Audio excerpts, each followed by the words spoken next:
अस्सलाम वालेकुम स्टूडेंट्स।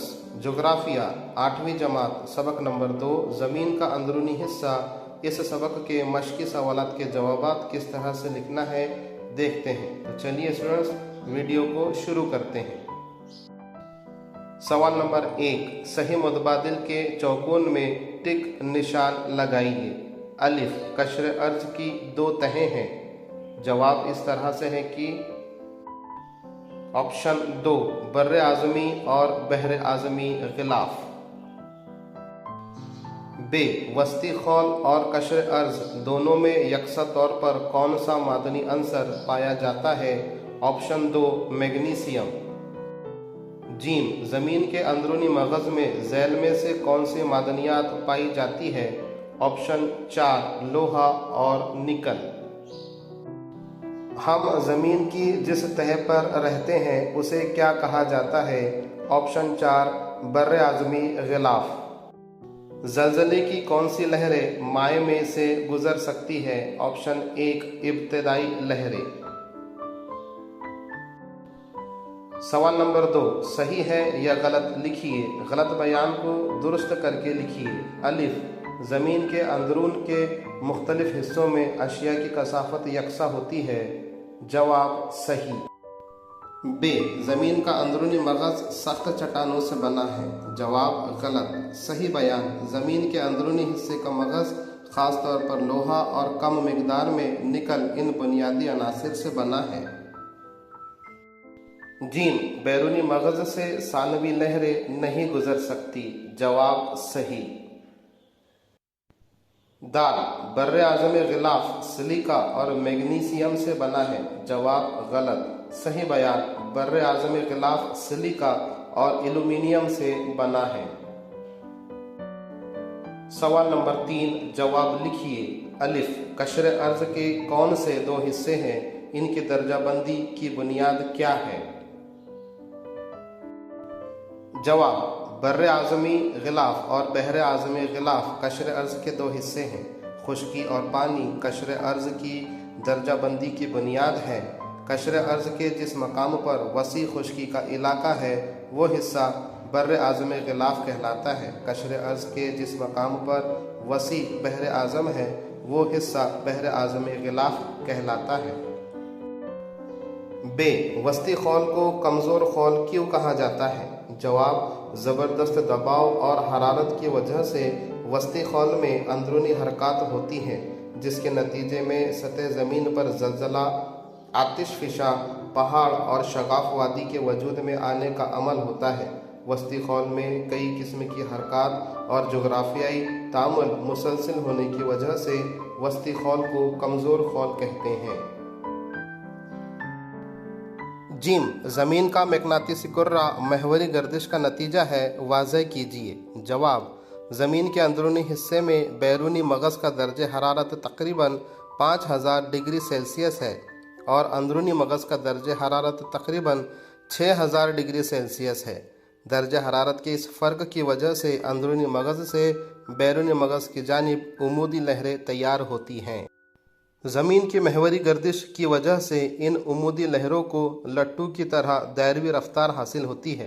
दायरवी रफ्तार की वजह से इन लहरों में बिजली पैदा होती है और मकनातीसी मैदान तैयार होता है। इस मकनातीसी मैदान की वजह से ज़मीन के गिर्द एक गिलाफ तैयार होता है जिसे मकनातीसी गिलाफ कहते हैं। इस तरह ज़मीन का मकनातीसी कुर्रा महवरी गर्दिश का नतीजा है। सवाल नंबर 4, खूबसूरत शक्लें बनाकर नामज़द कीजिए।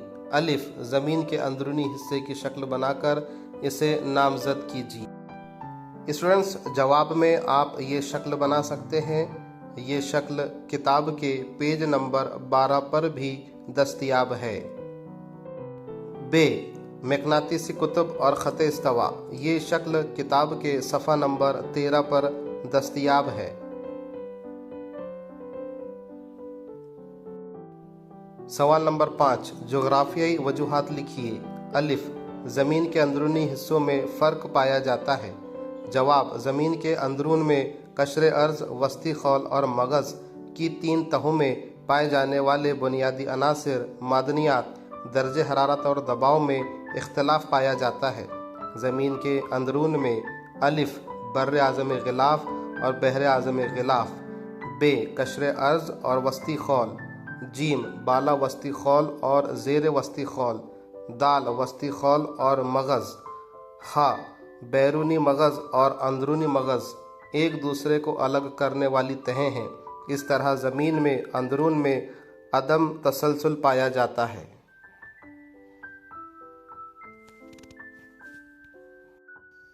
बे बुनियादी अनासिर की कसाफत और ज़मीन के अंदरूनी हिस्से में इनके मकाम में रब्त होता है। जवाब, कशर अर्ज़ और वस्ती खौल में निस्बतन कम कसाफत वाले बुनियादी अनासिर सिलिका, एल्यूमीनियम और मैग्नीशियम हैं। ज़मीन के मगज़ में निस्बतन ज़्यादा कसाफत वाले बुनियादी अनासिर लोहा और निकल पाए जाते हैं। मतलब ये है कि जैसे जैसे बुनियादी अनासिर की कसाफत बढ़ती है वैसे वैसे ज़मीन के अंदरून में इनका मकाम ज़्यादा गहरा होता जाता है। इस तरह बुनियादी अंसर की कसाफत और ज़मीन के अंदरूनी हिस्से में इनके मकाम में रब्त होता है। जीम वस्ती खौल ज़लज़ले और आतिश फ़िशा का मरकज़ है। जवाब, ज़बरदस्त हरारत और दबाव की वजह से वस्ती खौल में अंदरूनी हरकत तवानाई की लहरें पैदा होती है। तवानाई की इन लहरों के उमूदी सिमत में बहाव की वजह से कशर अश में शगाफ बढ़ जाते हैं और इनके नतीजे में सतह ज़मीन पर ज़लज़ले आते हैं और आतिश फ़िशा फटते हैं। इस तरह वस्ती खौल ज़लज़ले और आतिश फ़िशा का मरकज़ है। दाल सतह ज़मीन के मुकाबले समंदरी तह के नीचे ज़मीन की अंदरूनी तहों की मोटाई कम होती है। जवाब, सतह ज़मीन के नीचे बर्र आज़म गिलाफ की कसाफत निस्बतन कम होने की वजह से बर्र आज़म गिलाफ वस्ती खौल पर आसानी से तैरता रहता है। इस वजह से ये वस्ती खौल में जम नहीं होता और इसकी मोटाई ज़्यादा होती है। इसके बरअक्स सतह समंदर के नीचे बहर आज़मी गिलाफ की कसाफत निस्बतन ज़्यादा होने की वजह से बहर आज़मी गिलाफ की कुछ तह मुसलसिल वस्ती खौल में शामिल होते रहती है और इसकी मोटाई निस्बतन कम होती है। इस वजह से सतह ज़मीन के मुकाबले में सतह समंदर की अंदरूनी तह की मोटाई मकनातीसी कुर्रे की वजह से ज़मीन की हिफाजत होती है। जवाब, ज़मीन के गिर्द मौजूद मकनातीसी कुर्रे की वजह से बाद शमसी में बहने वाली ज़र्रात ओज़ोन तह में दाखिल नहीं होने पाते। इस वजह से ओज़ोन तह की हिफाजत होती है। इस तरह मकनातीसी कुर्रे की वजह से ज़मीन की हिफाजत होती है।